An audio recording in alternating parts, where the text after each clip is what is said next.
Wisp Sports Radio, the voice of women in sport.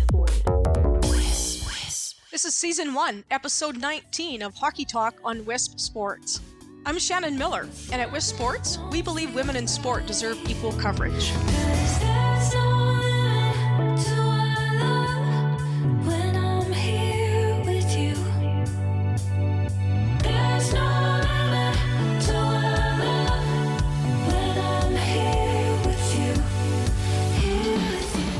I'm delighted to announce my sponsor, Yugo. Yugo is a company started up by two women who invented a great product that can be valuable to everyone. Let's hear more about Yugo. Have you ever thought you had the best protection for your phone only to find it failed? Yugo to the rescue, the only waterproof life jacket for your phone using a dry suit zipper closure. Your phone has full functionality while inside, and best of all, Yugo floats. Use promo code HockeyTalk and check us out at yugowear.com. That is UGOWEAR.com. In today's episode, I will talk about cultivating unselfishness, plus share tips for winning. My guest is Jackie MacMillan, a college hockey head coach at St. Scholastica. Today's sidebar, I'm going to update you on my federal lawsuit and make a fun announcement. And this week's drill of the week will be specifically designed for forwards, goaltenders, and defensemen. So they're going to be specialty session drills working on specific skills for goaltenders, defensemen, and forwards. These drills will be posted on my Facebook page at Coach Shannon Miller on Thursday. Thank you for joining me. I'm honored to have my own hockey podcast show on Wisp Sports and to be part of the most popular and influential podcast organization for women in sports globally. Today's podcast is titled Cultivating Unselfishness and Winning. Now, I get a lot of coaches contacting me because of this podcast, Hockey Talk show that I do, as well as my Facebook page. And I answer a lot of questions over the phone, through text, through emails, private messages. And so today, I want to address two areas where they seem to be the most amount of questions, where there seems to be the most amount of questions coming in. And one of them, and I really hope this can help everybody listening, one of them is, can a coach cultivate unselfishness? In this day and age, one of our biggest challenges as coaches is cultivating unselfishness. So here's some ideas to help in this area. Set team goals together and emphasize team goals on a regular basis. Post those team goals up so they have a visual reminder, and then refer to those team goals throughout the course of your season. It can be before home games, it can be on the road before road games at your team meeting, and it can be in any individual meetings as well as group meetings. Always have a visual reminder and refer back to your team goals that you did collectively. Now, private goals. Every athlete's going to have their own personal goals. Only discuss personal goals in private. Lead that conversation to how those personal goals can be achieved, but also how those personal goals can be strived for while achieving the team goals as well, and the importance of both. Hold several small group communication sessions where players will be more likely to speak openly and freely. An example, you could have an assistant coach sit with 5, 6, or 7 players and ask them what's on their minds. See what they're happy with, see what they're not happy with. They'll be a little bit more likely to speak openly and honestly, maybe, if the head coach isn't in the room, and also with a smaller group of people. Now, listen to their needs. Ask them what's on their minds. No judgment, just support. Creating a team brand is very beneficial to creating and cultivating unselfishness. So you get together with your team, you have a team meeting, and you talk about creating a team brand.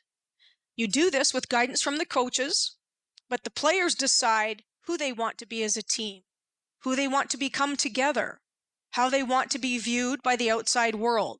They create that team brand together with the guidance from the coaches. Create individual awards within your team. Keeps it fun, but make sure the awards reflect values that will help you achieve your team goals. So they're individual awards that are fun, but they have to reflect the values that will help you achieve your team goals. An example, the Spark Plug Award. I think it's a fun one. It's called the Outer Spark because the team needs energy. The team needs support. The team needs you to high-five them and to cheer for them. And anybody can win this award, because if you're on the bench and you're not playing a large role that day with regards to playing time, ice time, you could still play a large role in your team winning that day by being a spark plug. And so you're called the outer spark. You're giving your teammates high five, you're cheering, you're giving them energy, you're giving them confidence, and you're handing them water, and you're giving them what they need. And they see you there in the boat rowing with them no matter what. That really lifts a team, and it really creates great energy and synergy within a team. Another common award is the hardest worker. You could simply give that player a hard hat. You can take a hard hat and then put your team logo on it, and you can write key words on that hard hat, key words that exemplify the hardest worker award. It can be players that win the foot races so that you get possession. It can be a player that plays really physical and made a difference in the game that day. Somebody who was willing to block shots. Somebody who did a great job on back checking. Somebody who stayed on to forecheck while their teammates changed and they sacrificed themselves to keep that flow of the game going and the pressure on the opponent. So I suggest the Spark Plug Award, the hardest worker, and there's a lot of other fun awards you could give as well. Now, in order to cultivate unselfishness, you must teach your players that to think ill, to speak ill, and to act ill towards a teammate or a coach damages the team. It creates cracks that can get bigger over time and that opponents can attack. It's like the analogy of pulling on the rope. If you're not pulling in the same direction, you become the opponent. I suggest get to know the players the best you can so you can help them have the best experience possible. And coaches, it's not your responsibility to make them happy. It's not. But it is important to try and help them get there. Because when they're happy for themselves, there's a better chance they can be happy for others. And that will help with team synergy. And the last note for creating and cultivating unselfishness: it is more difficult to be selfish with people you like in an atmosphere where honesty prevails. Honesty is key. Second thing, I get people asking me, hey, can you give me coaching tips for winning? Can you give me coaching tips for this? Can you give me coaching tips for that? Can you give me coaching tips for anything? But the big one is winning. So here's some keys. I think this is a big one. Do you want to just play the game, or do you want to win the game? We are playing to win. Everyone must understand that. The staff, the players, and the administration. Teach your staff and teach your team that we are playing to win, and really do your best to get your administration to support that and understand that coming out of the gate. Good habits and discipline must be a daily commitment. Players need to practice under pressure and be pushed to create the good habits, the work ethic, and the skills needed to perform under pressure in a game. Coaches should be enthusiastic, unselfish, and channel energy in a positive manner as often as possible. Stay loose, be inspirational and fun in moments that allow for that. Be disciplined, tough, and have a focused energy in the moments that require that. Incorporate fun into practices. Incorporate fun into video sessions, team travel, and games. Incorporate fun whenever you can and whenever it's appropriate. Coaches, be creative and motivational. Lead with a strong vision and exude confidence and passion at all times. Be clear about expectations and have the confidence and the courage to hold people accountable. Lead with an unwavering commitment, emotion, and perseverance. Believe in the players and the team goals. Breathe belief into them when you sense doubt. Breathe confidence into them when you sense fear. Be innovative and try new things. Encourage players to be innovative and try new things. Take risks and encourage players to take risks. I have a great little quote for that. Progress always involves risk. You can't steal second base with your foot on first. Let the players know that making mistakes is okay. The goal is to make fewer and fewer mistakes as the season goes on. Don't confuse making mistakes with allowing poor habits or a lack of effort. You're always striving to do the right thing, but mistakes will be made. Draw the lessons out of winning and losing games and emphasize that you win and lose together, always. But always draw lessons out of the wins and the losses. And the last one, strive to make fewer and fewer mistakes and always play to win. And I have a great quote that goes with that as well from Vince Lombardi. Winning is not a sometime thing. It's an all-time thing. You don't win once in a while. You don't do things right once in a while. You do them right all the time. Winning is a habit. Unfortunately, so is losing. And today's sidebar, I have a special update for you on my lawsuit and a special announcement. So in March, almost a year ago, I went to federal trial, and a jury of my peers, 12 jurors, found University of Minnesota and Minnesota Duluth guilty of sex discrimination and retaliation against me for making Title IX complaints. The jury awarded me $3.74 million for 3 years of lost wages, because at that time it had been 3 years without a job, a coaching job, as well as past emotional distress. What we've been waiting for these past 11 months is for the federal judge to award my future wage loss. The judge awarded me another 2 years of future wage loss to make it a total of 5 years of wage loss that I'll be paid for. I am grateful for the federal judge's decision. It shows he supports the jury's verdict and award and agrees that I'm owed some future wage loss. It's been a long and difficult journey, and it continues to be so, but I am humbled and grateful for this decision, and I am excited to move forward. A lot of people ask me about the state trial. I just want to be clear that we wanted to have one trial. The head basketball coach, the head softball coach, and myself, and the lawyers wanted one trial. The University of Minnesota, after 2 years into the process, asked the federal judge to divide it into 2 trials. The judge granted their wish, which sent me to federal trial by myself and sent my other claims down to a state trial to be joined by Jen Banford, the softball coach, and Annette Wiles, the basketball coach. The state trial has not happened yet. We are still on that difficult journey, but the 3 of us are sticking together, and we expect good things from that as well. And the announcement that I'd like to make is kind of fun. A filmmaker contacted me, and he's going to do a documentary on my life. This gentleman is a very experienced filmmaker out of the Palm Springs and Los Angeles area. And we've gotten together a few times and had conversation, and we've started making the documentary already. And this documentary should be up and ready to go sometime in the next 9 to 12 months. So I'm looking forward to that. It's going to be fun. And my guest today is Jackie MacMillan. Jackie played Division I hockey at the University of Wisconsin. Jackie was a goaltender, and she was a great competitor. And I know that is because I coached at UMD, and we competed against Jackie in Wisconsin in the same league. I've known Jackie for a long time. Jackie's now in her 9th season as the head coach at St. Scholastica, which is a Division III college located in Duluth, Minnesota.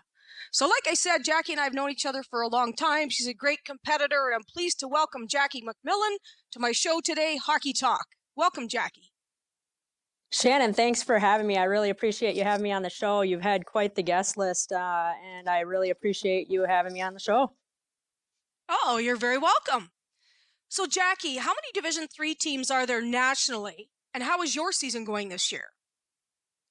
In Division III women's hockey, there's 66 teams, which is quite a bit compared to what it used to be, and it's double the amount of Division I teams in the NCAA. There's 24 teams in the West and 42 in the East, and currently we're 18-6-2, and we just finished the regular season, and we finished second in our conference. Oh, that's awesome. I happened to watch your game on Saturday. I thought it was really good hockey. It was streaming, so we put it up on the TV, and I really enjoyed it. And I have to tell you, women's hockey's just come a long way in the last, say, 20, 25 years, that's for sure. But I was really impressed with the caliber of your team and the opponent that you had. It was a pretty tight game right there till the end, and I really enjoyed it. Thanks a lot. Yeah, I mean, I think, unless you've really seen a quality Division III hockey game, people don't really understand, how much the talent pool has grown and the quality of players that we have playing at our level. Yeah, I was really impressed. So great job, and congratulations on having a great season. Now, Jackie, the big question, do you coach to win, or do you take more of a participation approach?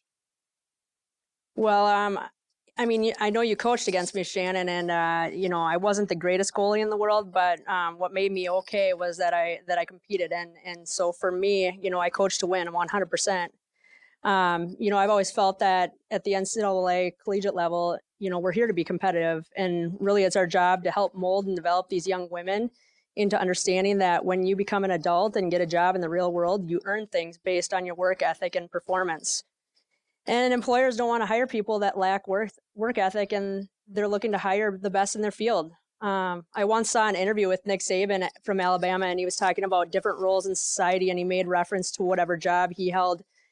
And whether it was a garbage man or a janitor, he was going to be the best garbage man there was or the best janitor there was. And there's no knock on those jobs. It's just more to show that whatever job you have or whatever role you're in, you should strive to be the best in that job or in that role. And anybody who is geared towards coaching in a way that lends itself to equal playing time and everybody participating really should be coaching at the club level or in rec leagues. And, sometimes I just really feel like being ultra competitive and having the ultimate desire to win is viewed negatively in our society today.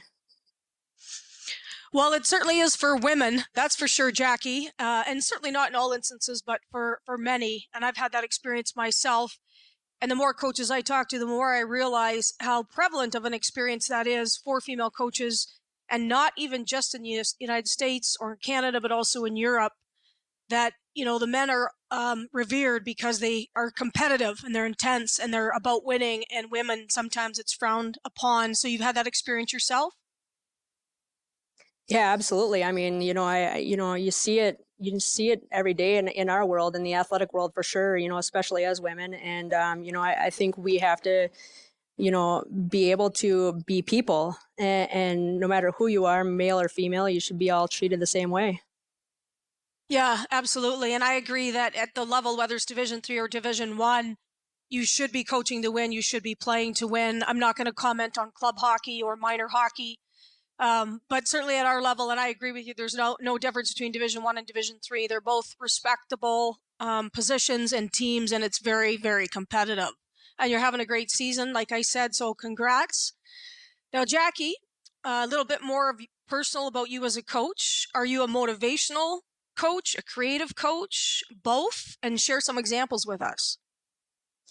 I would say that every day I try to be both. When it comes to motivation, you find that from day to day, your teams need different things from you, and different players need different things individually. And you have to keep a read on your team as a whole and on your individuals on a week-to-week basis. And I've really found that you can't continue to use the same tactics or things, every single day. Messages get stale and they start to get lost. So you have to continually find ways that your team is motivated and individuals are motivated. And, I really do different things, different times, depends on who we're playing, depends on what's going on with our team. And I just try to find different ways to motivate individuals in our team. In terms of creativity, I've really learned to get comfortable with going outside my comfort zone.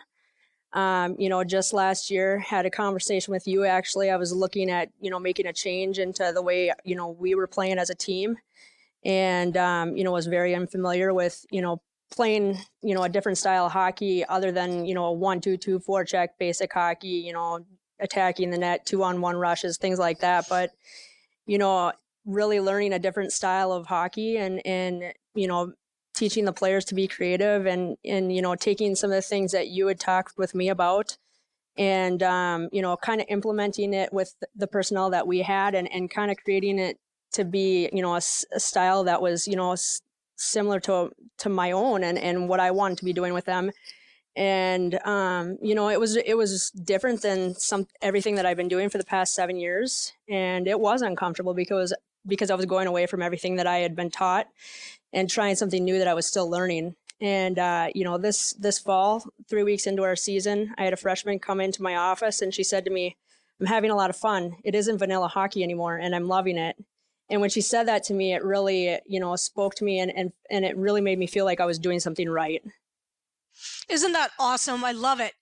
And we're talking a little bit about torpedo hockey, and it's not black magic. It's really just about allowing the players to be interchangeable and not just going north and south and staying on your wing, but allow players to be interchangeable, use the ice east and west.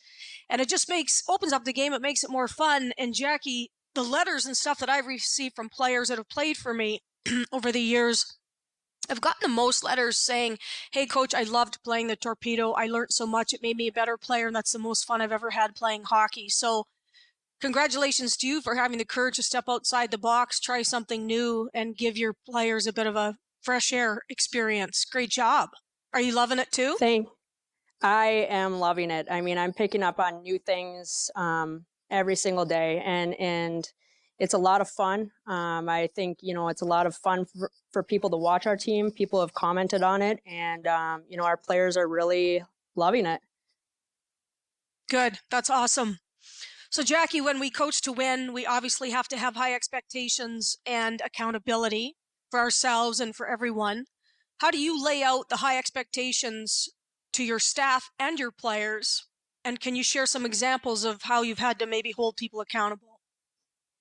Yeah. I think first and foremost, you have to be very clear with your expectations, even more now than maybe say 10 years ago. And you can't assume that everybody you work with were raised in the same way that you were or carries the same mentality as you. And you just have to be very clear and honest. And I've found that, sugarcoating only creates problems. When your athletes or staff aren't meeting those expectations that are laid out, it is critical that you address them immediately and be honest about it. And when you've done that, they have a choice to make to either change or improve, or they won't. And you really find out a lot about people based on how they respond to feedback or criticism. I have two examples of that. I had, several years back, I had a freshman that we had an issue with after a game. I had shortened the bench and kind of made a line change in the third period. Didn't feel like she was playing that well. And after the game, she didn't cool down, didn't do everything that the team was doing, just went right into the shower, and the captains came and told me about it. And we got back from our road trip that evening, and I brought her into my office, sat her down, and just laid it down on the table for her and, basically gave her the choice. I gave her a day away from hockey and actually the next game that we were playing. Told her she was going to stay home and she had a choice to make whether she was going to be on board or not. And she turned out to be one of my captains her senior year and was, one of the most coachable players that I had, following that moment. And it kind of happened a little bit, not as severe this year, but also, with the freshmen that we have and kind of had to lay things on the line for her. This is how we do things, and sat her a game, and she has been incredible to coach ever since. Oh, that's great. I have a lot of those experiences too, and the majority of the student athletes will turn it around and they really appreciate the second, third, and sometimes fourth chances that you give them. Unfortunately, occasionally there are one or two that do not along the way, and it's contentious and you part unfavorably, and it's not fun for anybody. But yeah, high expectations, be clear. I agree with you. Perfectly transparent, 100% honest. And that way it's fair for everybody, the expectations, and holding people accountable, including yourself. I do get a lot of calls and emails about people having to deal with players that don't like being held accountable, don't like high expectations, and how you deal with that. And I'll continue to talk about that through every podcast.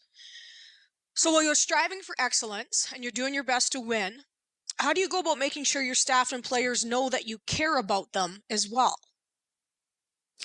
I would say that was the biggest area that I've actually worked on in the past 5 years. I've always cared about every single player that I've had on my teams, to the point where, as you lose sleep at night over, things that are going on with them. And a lot of times it has nothing to do with hockey, and there's nothing you can do to help them out but be there for them.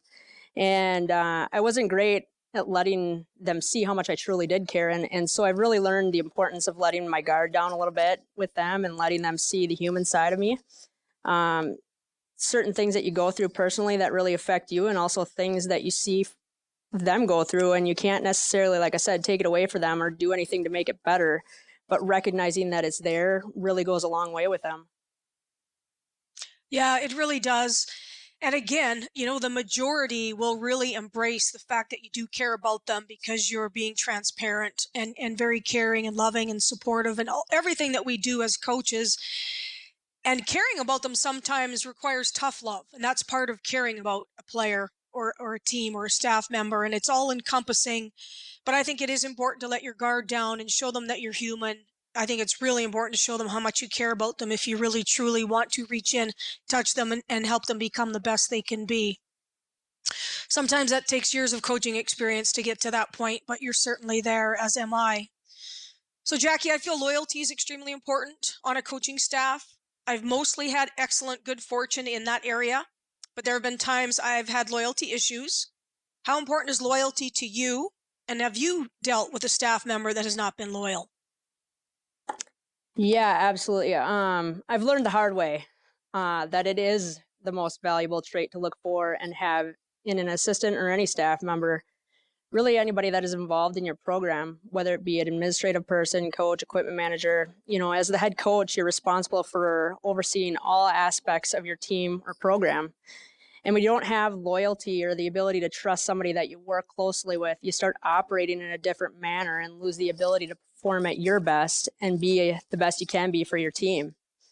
I was extremely fortunate to have that for many years and never really understood how valuable it was until I had the experience of having somebody who was consistently undermining me with colleagues and student athletes. And I think we all have to accept that we make mistakes, and sometimes you make hiring mistakes, and you don't realize really that it is the most critical component to hiring your staff members until you've had a bad experience. And it's obviously nice to have people who are experienced in certain areas and have real knowledge of the game. But if you don't have somebody that buys into what you're doing with the program and they think they can do it better, they know more than you're in real trouble. When it happens. Oh, yes. When it happens, I think it's critical to have the support from your organization that allows you to be able to make the decisions that are best for your team. And if you don't have the ability to make the changes and decisions that are best for your program, you're not in the right place. And the biggest reason I've stayed at St. Scholastica as many years as I have is because I've always had the support from the top on down and people that trust and believe in my ability to make the best decisions for our program and our student athletes.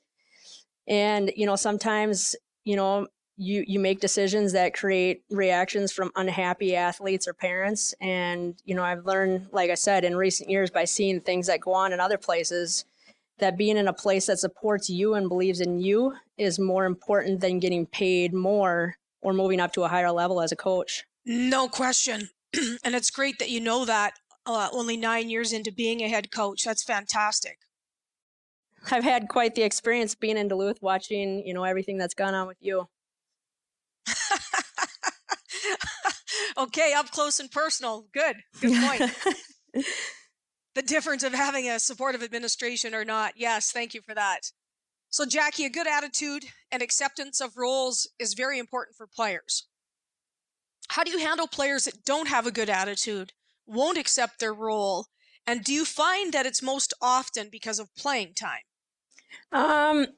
Well, I haven't won a championship yet, so you can probably tell me more about your experience with this. But I'd venture to guess that if you don't have close to 100% buy-in from your entire team with valuing their roles, the likelihood is probably low that you'll have a championship team. And like I said, I haven't won a championship yet, nor have I had really 100% buy-in and role acceptance from an entire team. I'd say that with, my past teams, most of it has stemmed from playing time. But in recent years, more of it had to do with what line they were on, or what roles you had placed them in, whether it was positioning in the power play or which power play they were placed on. This year, it's different. It's probably why we're having the success that we are having. We have, this is a program record for wins in a season. And I think this year we do have that. My fourth line this year has been quite interesting because we're able to utilize them, especially on Friday nights. When you're playing Friday night 7, sometimes we play at 2:00 on Saturday. That's a quick turnaround. So the fact that I'm able to utilize them on Fridays more, and it saves legs for Saturday games, especially in critical series. I think their role has been critical this year to our success, and our top players have been able to have tremendous amount of legs towards the end of a game, and it's important. And we also have 3 goalies this year that are really good, and all 3 of them could start probably in other programs, and they've all had great attitudes, and they understand that all of their roles are important, and every single role that we have in our team, is critical to our success, and everybody's buying into that. So, I would venture to guess that we're, closer on our way to winning a championship with having that than we ever have been. Oh, that's great to hear. That's great to hear. I find that often when there are problems, it is because of playing time, whether people want to say that's what it is or not. That's truly what it is. That's the underlying reason. I know that coaches on every single team in every single sport, male and female, have to deal with that. And I've heard from so many coaches that that's one of the most difficult things for them. My real quick shot at this is just real quick answer is, we do everything we can to provide a good experience for them and to get them in a role that fits well for them and get them to buy into their role. But it's not our job to make them happy. It is our job to reach out to them, support them, and help them as much as we possibly can. But we aren't responsible for their happiness. They're the only ones that can really step into that themselves. And until they do that, they won't be happy, which of course affects them and your team. So the biggest thing is helping them helping them be as happy as they can in that role, embracing it and doing the best they can. And everybody wins when people do that. Now, team captains are really important. How do you select your team captains each year? I've done it differently. You try to find the best way to do that, because sometimes you end up with captains who really aren't the best captains or leaders for your team based on how you select them. But, I really created a system, this year that I used you lay out your expectations for the players who are interested in it, because you can't, if they're not willing to take on that role and the extra work, it's hard to expect them to fulfill, what you need out of a captain. And then you let them decide if they want to be in that role. After you have a list of those who are interested, I have each team member evaluate them in 8 different categories and give them scores in each, 1 to 4. And then the categories would be work ethic, ability to handle conflict, accountability, ability to communicate, trustworthiness, relationship with coaches, relationship with teammates. And you really see, and I ask, the players have to put their names on it, and only I see who's scoring who, but, it holds them accountable to who they're selecting for their captains and how they feel about it. And you find that they're pretty honest. And I would say that, this year I went, I kind of tweaked that a little bit, and that's how I went about it this year. And this year I've probably had the most incredible captain that I've had in the history of this program.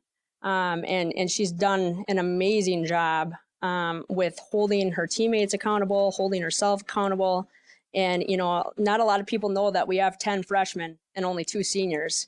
And the job that she's done and the season that we're having this year with such a young team, it's a true credit to what she's been doing. Oh, leadership inside the locker room is so important. You're never going to have a great season without great leadership inside your locker room, no matter how good of a coach you are. Thanks for sharing that, how you pick your captains. I think that's very valuable, and I think a lot of coaches will probably use that. And I will. I like it. So, Jackie. I can send you the file. Would you? That'd be great. I like that a lot. I've done different things over the years, but I like that a lot. So what are some of the leadership challenges you see that coaches are facing today? Well, I would definitely say the biggest challenge for a lot of leaders is the institutional or organizational support, and when you have it versus when you don't. Like I referred to earlier, I've been pretty fortunate to work at an institution that, I feel like I have the support from the top on down. And I went through, a challenge a couple years ago where, I was making coaching decisions. And really that's what it was coaching decisions. And I had an unhappy parent who, filed a complaint with the school, and it went through HR. And really the way they stepped up and backed me as a coach and really trusted that I was doing the right things for our program, really, kind of changed the game for me. In that period of time, I really, started to question whether this is something I wanted to keep on doing. And obviously, like I said, there was a lot going on in Duluth with stuff that was going on with you. It really started to make me question about whether this is something that I could continue to do. And it's critical to be in a place that you're supported and that trusts you and your ability to be the head coach. And I think without that, it's really challenging to try and lead a team or any organization if you don't have that support. Yeah, you hit the nail on the head. There's no question about that. That is key. And obviously, I have worked for great athletic directors, and I worked for a great chancellor, Catherine Martin. And when that support was there, we flourished. And then I had the unfortunate experience of being under Chancellor Black and athletic director Josh Burlow, and we all know the history of that. And so it is key that the support is key, supporting your coaches and what they're doing, and everyone will be happier, everyone will win more, and it's pretty simple. It's a win-win. The good news is there's a company forming called DocuSyst, and they are coming up with documentation to help coaches document things that go on throughout the course of the year, whether it's difficulties with a student athlete, a parent, an administrator, whatever it is, a staff member. And they're going to provide documents, kind of like a map and a plan, because what you're experiencing, what I've experienced, a lot of it's going on everywhere in women's athletics at any level and any sport. And so people are coming out of the woodwork to try to do things to help female coaches navigate through some of these landmines and these things that are being placed on us that male coaches never have to deal with. So it's called DocuSyst. It's going to be coming this summer, and it's going to help all of us navigate, document things, and hopefully be more successful. That's great. I'm excited to hear a lot more about that. Yeah. So as a head coach, we deal with a lot of adversity. Some seasons are full of adversity, while others go a lot smoother. And again, I've already alluded to this, but a lot of it has to do with players accepting their roles and leadership with inside the locker room. But I understand that you're facing a lot of adversity this season. Share with us what you can and how you're handling it. Yeah, without getting too transparent on details, our team has faced quite a bit this year. We had the death of a parent of one of my players in the fall. So we started with that. And then we had a mid-season coaching adjustment, which is, was big. So that's two big things. And then, a current student athlete being impacted by a complicated situation with family member. And so, the way that our team has handled, three pretty major events over the course of this season and is continuing to handle it, like I said, a lot of that has to do with your leadership and your captains and how, they're managing, the mood in the locker room and how things are being addressed. But, a lot of that, those players are looking at you and they see everything that you do, how you react to things. And I think a lot of times they follow your lead. And, I think we've, obviously, continued to, go about our business. And when we're at the rink and we're in games or practices, we understand that, we're there for hockey and we're there to do a job and we want to win games. But then outside of that, continue to talk about it and have conversations and you don't ignore it, but you continue to talk to those players and the people that are involved in those situations. And I think as long as it's not ignored, people will generally handle it pretty well. Yeah, that's excellent, Jackie. You and I have talked a little bit, so I'm very familiar with some of the adversity you're facing this year, as well as the fact that Julianne Vasachuk is your assistant coach, and she used to be my strength coach and assistant and longtime friend, witness at my trial. And so she has shared some of the things that are going on within your team and the adversity that you're facing specifically as the head coach. And I've been told that you're just doing a remarkable job. And I can see that it's reflected in the win-losses, and you're keeping your team together and you're having a good season. But behind the scenes, too, it's got to be hard on you. But I know you're going to learn a lot this year going through it all. And I hear that you're rising to each and every challenge and providing great leadership. So good for you. Thanks for that. I appreciate that. But you can't do it without having a good person by your side. And she's been incredible since she stepped into a much larger role for us. She's obviously had a lot of great experience with you and been around you quite a bit. And I think she's learned a lot. And I really appreciated having her around us more. Good. Yes, she should be able to help a lot. That's awesome. So, Jackie, last question, something a little bit lighter. Did you have game day rituals as a goalie when you played college hockey? I absolutely did. Sometimes it got pretty crazy. But, I like to look at them as, routines rather than superstitions. And, you just go about your business, a certain way on the days of games. But I like to think of them as familiar routines. And, I have certain things, like I have to have my pen that I sign the game sheet with, not the one that they try to hand me. I have socks that I wear, on game days, certain socks. And it's kind of funny. I'll tell you a funny story about that. My wife was supposed to do the laundry the night before, and she accidentally missed one of my game day socks, and so I had a mismatch going for one of our game days, and I didn't have a clean match to the set that I was going to wear, so I had to wear 2 different socks. And I kind of had said to her before the game, if this doesn't go so well, you're in big trouble. And we ended up playing really, really well, and we won the game, and now that started a new routine. So now I wear mismatched dress socks for game days. And do your players know that? Yeah, they actually do, because they saw me walking around in my sandals, like in the locker room, and they saw that I had 2 different socks on, so they saw it and they asked the story. Yeah, I think that's great, because it just brings an element of fun to it and something they can tease you about. So that's fantastic. Thanks for sharing that with us. So thank you to Jackie MacMillan.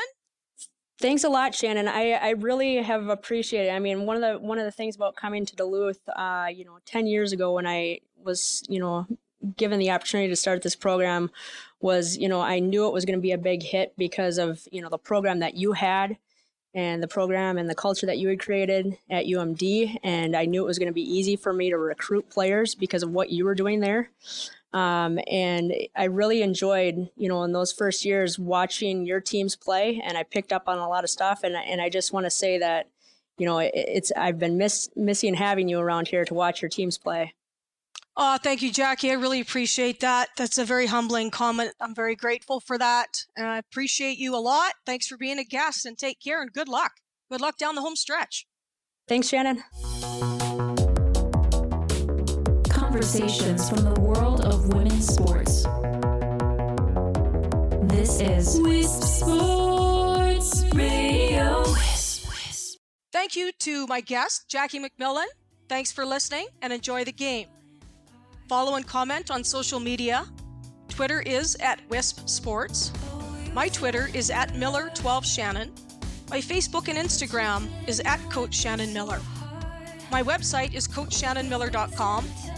Check out the drills of the week that I post every Thursday on my Facebook page. You can find links in the show notes for this episode at wispsports.com and find more coverage of women's sport. Thank you for supporting women in sport everywhere.